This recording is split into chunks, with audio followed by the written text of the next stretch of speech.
Welcome to Chasing Hard Podcast, where we talk about trusting God when life doesn't turn out the way you plan, which, if you've lived any amount of time, you probably experienced that in some area of your life. And I am excited and thrilled to have Ciarra with me as a guest today. Welcome, Ciarra. Hi, good to be here.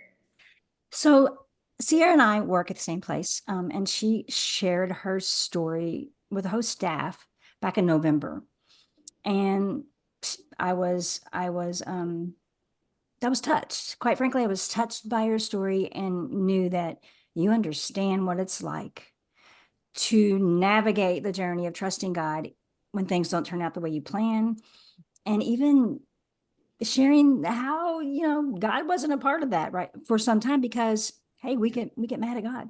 hmm Been there, done that. So I'm just going to let you share whatever parts of your story that you want to share. Sure. Awesome. Well, for a little bit of context, my upbringing, I was raised in a Christian home with two loving parents. They were high school sweethearts, got married and had me not long after they got married. I have a younger brother who's 5 years younger than me. We grew up in Northwestern Ohio.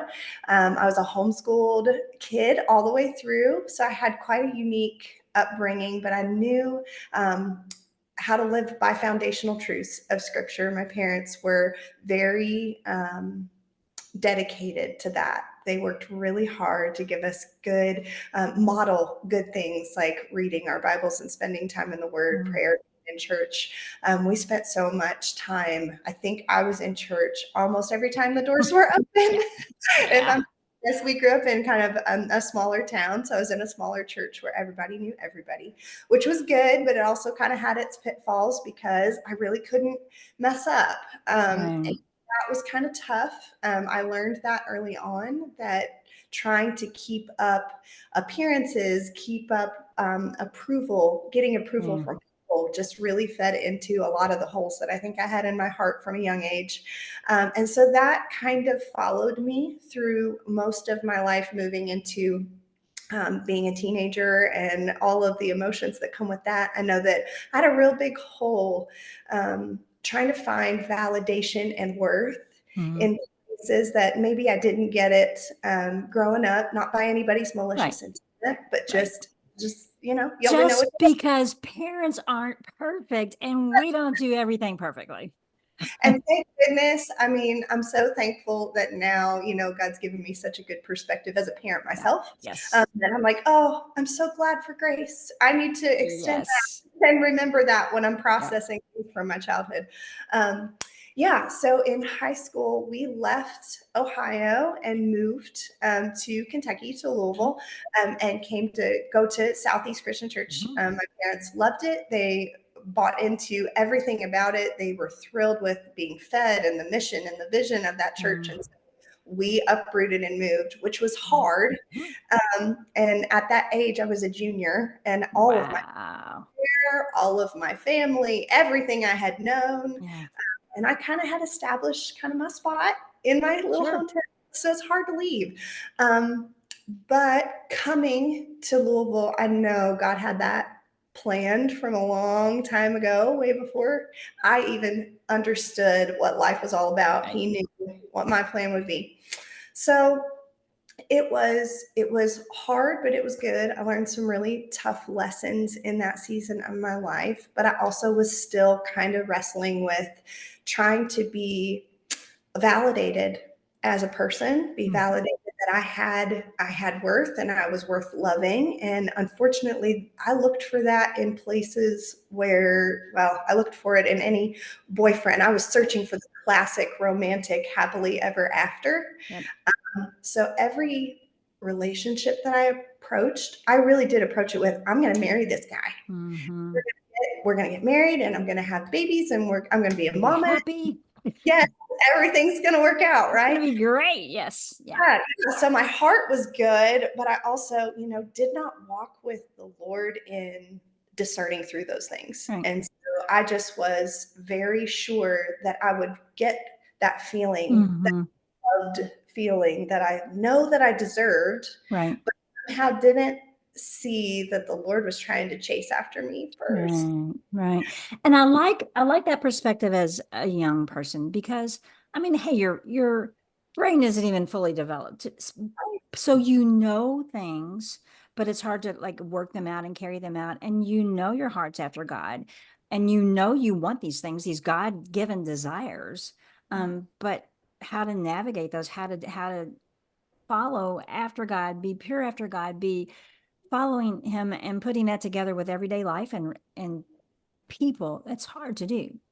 Absolutely. And I think part of what made it even more difficult was trying to navigate how to process those things in a healthy way with an adult and not feel Mhm. like I was disappointing them for having those struggles or having those feelings. A lot of times I didn't even know how to articulate it. Sure.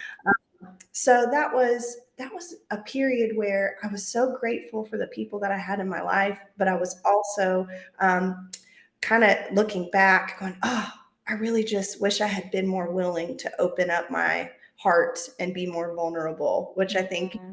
my story from that point forward, the Lord has worked a lot in me that vulnerability is one of the places that He loves to work. Yeah. So, seeing the value in that since then, for sure. Yeah, that's so cool.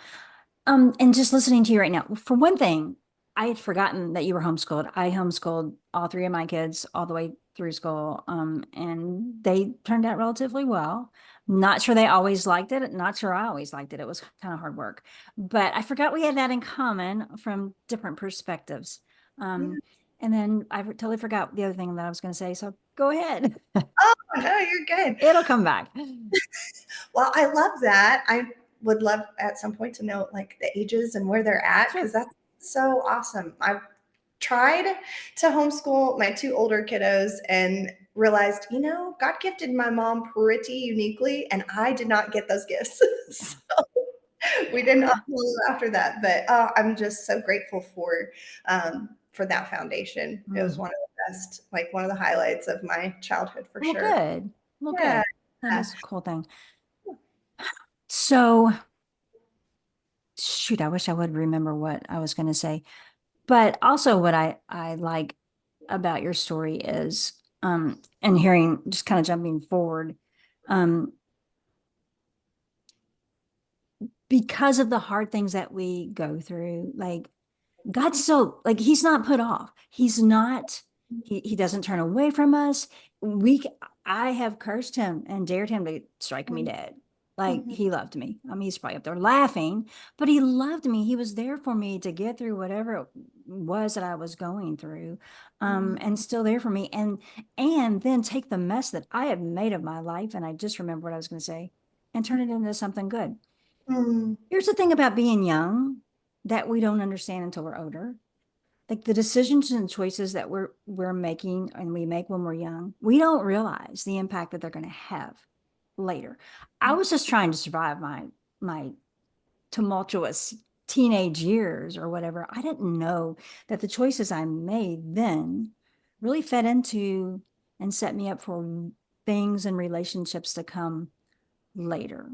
Sure, sure. Yeah, and I think so many of us, if we look back, could probably Yes. say the same thing, which Yeah. and I'm so grateful that God loves to restore and redeem because those are things that Yes. now having walked through a lot of the things that I have, I see with fresh eyes how I can pour into my own children or my Mhm. children's friends and speak Yes. life into them in ways that I would have loved someone to see and speak into me and to be able to fail and fail well. Oh, well.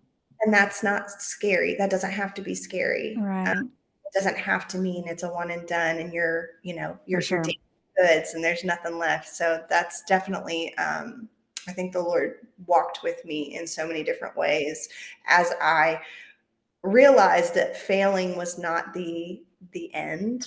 Failing Mm. space where he could pick up the pieces and walk with me if I'd let him. And that's And you let him over and over. Like that's another thing that I loved about your story. You had a heart to let him. I mean, mm, even though you did stray and try to do your own thing, you still had that heart that your parents instilled within you, that love for God, even though it may have been buried. Mhm. Um, it, that's part of your story, and that's part of the beauty of your story and your ability to be vulnerable and allow Him to work in that vulnerability. Because I know your story isn't unique, like it is in the details and Mhm. it's personal, Mhm. but so many of us have experienced that. Oh, absolutely. I mean, brokenness is universal, right? Yep. Just on Yeah. different. Yeah, I think understanding what God wanted me to do as I allowed Him to work instead of, Hmm. oh, I've messed up, I got to fix it. Um, but I did. I mean, that is one thing I will say is that I had to get to a place where I was so broken, I knew I couldn't Right. possibly find a way to fix it in my humanness. And I love that he will allow that, and that Hmm. can sound so uh, in certain perspectives it can sound so awful and so judgmental or Yeah. love less, but really it's his It's loving not. kindness. No, You're it's not. right. You're Oh. so right. And I've been there, and it Mm, wasn't until that point of acceptance. For me, it was all about acceptance. Like mm, I spent so much time struggling against my past, like trying to change my past. And mhm, once I got to the place of accepting, and mhm, then I think I was open to God and whatever He wanted to do with that mess and with my life. mhm, that's so good. That's so good. God is so good, isn't He? And so I love, and still you can share as many details as you want or don't want, but I love the place you're in today. I mean, Mm, God had you have favor with God because He has promoted you to a position where you now have the inside seat of other women, like the lives of other women. mhm, Because here's the thing, here's the sad thing about social, and I love social media, but you only see what other people want you to see. mm, And so we can present this life, and we do that in person as well, but social has added to that. mm, And so you look really good on paper, on Instagram, on whatever, mhm, and your life is in shambles, your relationships suck, and mm. life is hard. And when women, especially, hear you share your story, that gives them the sense of freedom that, well, maybe there's hope, and maybe it's okay for me to share mine. Yes, yes. That's one of the biggest reasons I think I have been so willing to share my Yeah. story in so many spaces where I think if I thought about who I was even, 5 years ago, I don't think I would have had the willingness to share the brokenness in the way that I do now. But being able to share with women, I know that there are more women Mhm. than we even realize that feel that same pressure. And I know that the culture of our Oh, yeah. world just really encourages that fear and that pressure. And it's another way that the enemy wants to keep us For sure. isolated, feeling like we're the only ones. So, yeah, Yes. be able to realize that, I mean, I walked around the same way.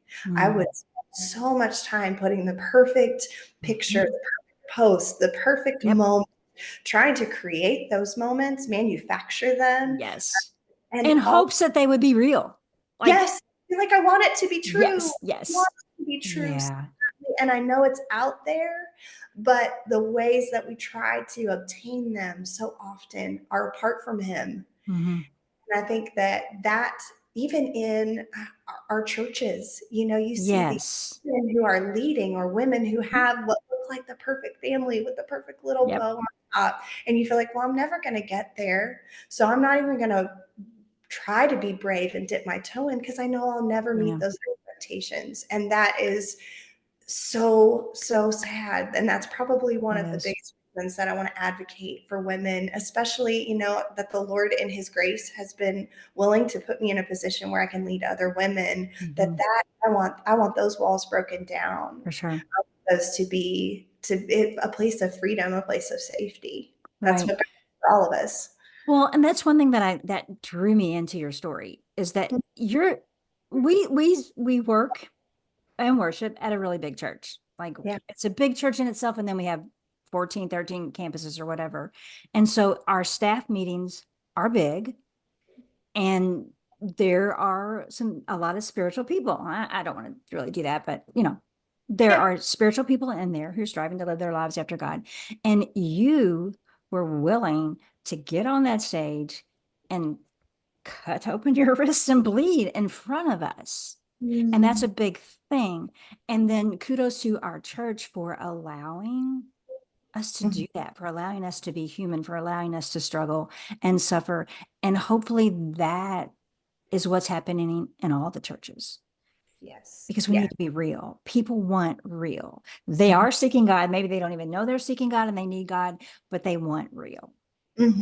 That's so good. That's so good. Yeah, and I'm so grateful. I think that that's one of the many reasons that God has blessed our church in the way that He has, because Mhm. that is something that we are pursuing, that we are willing to do in a way that I think is going to change so many hearts and so many lives. And it starts with us, modeling that first. Right. I don't know that if I was unwilling to share my mess, that I could also look at my sister and say, "Hey, come in with your mess. Yeah. I love you here." Right. So I'm Or great. nor would they be willing to come in and share their mess with you Yeah, because you're up here and they're not. Like exactly. we're not on the same tier because you're in full-time ministry and you are a minister of the gospel and I'm just a sinner saved by grace. And we all are, and it's true, Yes. but we're human. And Right. God made us human. Like, I don't know why we forget that. Like, all of our emotions and our freedom to choose. And Psalm 139 is one of my favorite books of the Bible because he knows the steps that we will take before we even take our first breath. Mhm. And Yes. sometimes that trips me up, but most of the time I'm like, that's a cool thing because I'm not a mistake. Like he didn't have to scramble around trying to figure out a different plan for me because I screwed up so badly. Mm-hmm. Yeah, actually, my husband and I were talking just the other day about how he is so amazed, and I'll definitely share this part of our story. He was sharing the other day. Just he said, "Boy, I love that I can make 374,000 mistakes, but the one that time that I pray and I invite the Lord into my day, He blesses it, He Mm. celebrates it, and it's as if those 374,000 didn't happen." And it's so amazing to hear him share something like that, because when we married, I actually was divorced not once but twice. I'd been twice divorced. I had two kids. I was in the middle of a very bad just season in my life, where I felt like I had no worth. I was not loved. I felt that I had been really rejected by all of the places Mm. and the people that I had felt the most safety with, because I had made mistakes, because I And had messed you up. are talking, you are including the church in that, Oh, correct? absolutely. Yes. Yes. Yeah. And that was so hard. Yeah. It was so hard to think that I had tried every avenue. I had reached Mm. out for help. I had tried to figure out all of the right ways to get support. And when things just crumbled, it felt like the church said, "Okay, well, you messed up, so we don't have anything left for you." And that was really hard. It was hard to um, honestly take stock and look at all the things that I had spent time defending about church, Christian life, community, that I was like, oh, they were Oh. right. And I was wrong. Yeah. Happening, especially thinking our whole family moved to Mhm. be in a church, in a community that we felt safe and we felt loved and supported, and to feel like that same support system had failed Failed me. you. Mhm. I was crushed, Yeah. crushed. Now, of course, I have my own things that I have to, hold account for. But in that moment where I was, I could not see any of that. All I saw was rejection. Sure. And so in that season, I said, well, if this is how God treats me, if this is how he allows his people, his children to treat me, I don't want anything to do with him. I Right. don't want anything to do with his people. I've tried this and look where it's got me. Right. And so I met my husband, who was at the time a very proud agnostic. And Forgot that part. Yes. his favorite tagline was, I love to debate with Christians and make them cry. Oh, wow. So I thought, check. that works out for Yeah. me. Yeah. To worry about keeping up with an expectation that I'll never meet. I don't have to Mm. worry about judgment. Boy, that was the most freeing time with him when I realized, oh, Yeah. my sin is not too dark for you. My Mm. mistakes are not disqualifying me. I Mm. was amazed, amazed. Unconditional love was something that I'd heard about, Mm. but not something I had experienced until I met my husband. But with that came Wow. its own set of struggles, you Sure. know? It felt very blissful. It felt very happy because at that moment, the enemy wasn't worried about me. I wasn't doing anything to advance the gospel in my Sure. life. I wasn't doing anything, to try to seek out the Lord and his will. So he was like, "Ah, I'm not worried about her. Go enjoy." But as time went on, that hole just still showed up. I thought, oh, I finally have the perfect marriage. I finally have this place where I don't have judgment. I don't have expectations. I have everything, Mm. but it's not everything. Right. And until my mom, who was just persistent in trying to reach my heart and say, Mm. yes, you've made mistakes, but you are worthy of grace. Mm. You are worthy of love, and you need to share your hurt, which was not something I was used to from my Mm. mom. So to see that side of her and realize, oh, you want that for me, even though I messed up. That was just an odd place for me to be in. But it's Mm. so good in the sense of, oh, wow, okay, maybe what I saw in my childhood was not really what God has for Right. me either, even in a completely honorable pursuit of Him Mhm. and a life with Him. We still, Mm. it doesn't take much for us to mess it up, No, right? it does not. Not at all. Yeah. And So for I love that about your mother. me too. And especially if you weren't accustomed to that, if that really wasn't who your relationship with her, to know that God can change that and use people, because that was probably a little bit out of her comfort zone as well. Because you're a Yes. child and she was hurting for you and the decisions she saw you make as a mother, you know that. Mhm. I love that she did that and did not give up. Yeah, me too. It's been really sweet to watch how the Lord has grown both of us and our relationship Aw. together, and to see how that has affected even how she treats her mom. It's very sweet. Mhm. Very interesting thing that the Lord, I mean, he'll bless anything he wants to bless, It's which is true. yeah, but she was very persistent with me about sharing my story with people in our church. Hmm. And so she told me, just send an email, let them know, and just get it off your chest, even if nothing happens. And I was like, Mom, we talk about this every time we are on the phone together. I don't think I can hear it one more time. And she's like, then just do it.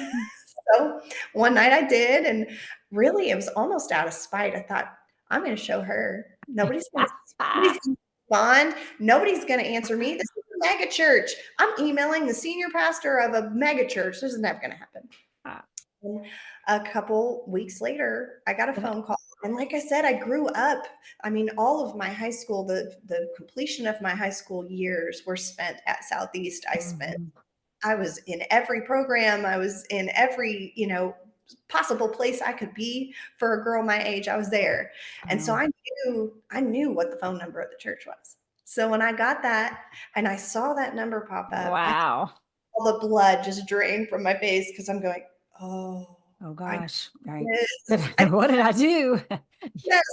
Um, but it was so sweet. Dave was so kind, and I was floored that it was him on the other line. But he didn't say a whole lot in that phone call. But he's like, I want to meet. I want to hear your story. I want to know what we can do. And it was so impactful for me to drive up to the campus because as I did, I had my youngest daughter, Lorna. She was just a baby, and as I pulled up, I realized that that little girl had never been to this church.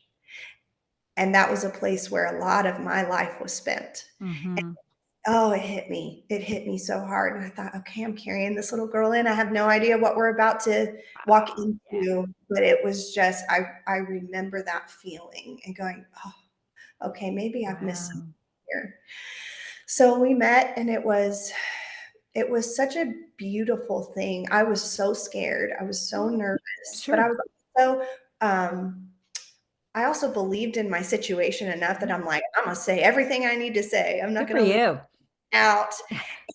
And they were so gracious. Mm. I would not have expected for them to just be so willing to overlook unforgiveness. I had so much unforgiveness, so much bitterness.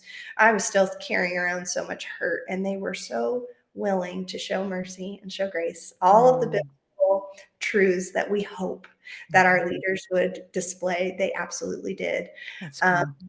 yeah, it was awesome. It was awesome. So That is so cool. that was my step back into community and Right. back toward the Lord. And of course, I'm walking back home with this pit in my stomach, going, "Well, I have an agnostic husband." Right. I was that was your step back in.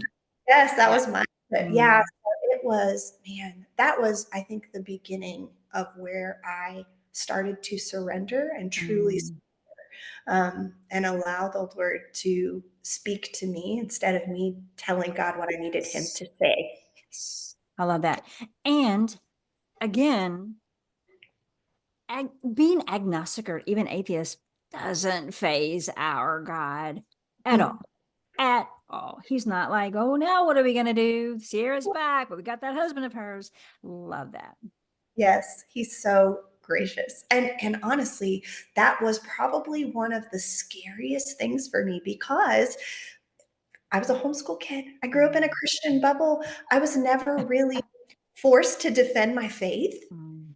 And here I am living with a man Right, that I love dearly, that I'm like, oh, what if I mess this up?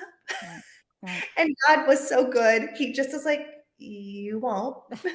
I just want you to Yeah, follow me. yeah. That was one of the most pivotal moments for me because I had never had a relationship that didn't come with a performance based expectation, Right, even that I placed on myself. Maybe not that right, one placed on me, but I had right. always felt that I had a performance to keep. I had an Mhm. image to keep up, I get that. and for the Lord to say, I just want you to follow me. I'm Follow not me. asking for it to be perfect. I'm not asking for you to have all the answers. That's Honestly, I'd great. love you to ask more questions. That's cool. Yes, he's not afraid of our questions. I Mm, just so I just got the 2 minute warning, so I would love for you to come back and talk a little bit more about your relationship with your husband and how you that walked out, how he yeah. But yeah, at this couple of minutes, I would like to give you the opportunity to say whatever you want to say to women who may be in the same situation, who have gone through similar things that you have gone through, and who are hurt still and don't feel worthy of being a part of a church. What would you say to them? oh, okay. I would say first that you are a daughter of a king. Mm. A daughter of a king is completely removed from any relationship, any mistake, any choice. That is a given right that you were born with. And that is the first step toward realizing that He loves you. He chose you. And that relationship is the only one that truly matters. Yeah. And finding that space where you can allow yourself to be seen the way that He sees you is the turning point for walking into a place that maybe will not see things that way, with a lot of broken people who may need to learn that same thing. A Mm. lot of broken daughters who don't know their identity is that of royalty and of being chosen. And so Mm. I would just encourage any woman to know that that is their title. That is their definition. That is the place that they can walk confidently in Mhm. with all of the mess, warts and all, and know that He chose us fully knowing what we would do, fully knowing how we would fail, fully knowing the mistakes we would make, Right. and saying, I want that. I Yep. want that daughter. She's mine. She's mine. Love it. That's so good. Well, thank you, Ciarra, for joining us and for being so willing to share your story. Once again, I know you do that often, but to do it here, I am honored. Oh, well, I'm honored to be asked. It's just been a pleasure to talk with you. Thank you. Thank you for listening, and I will be back next week, and I hope you are too.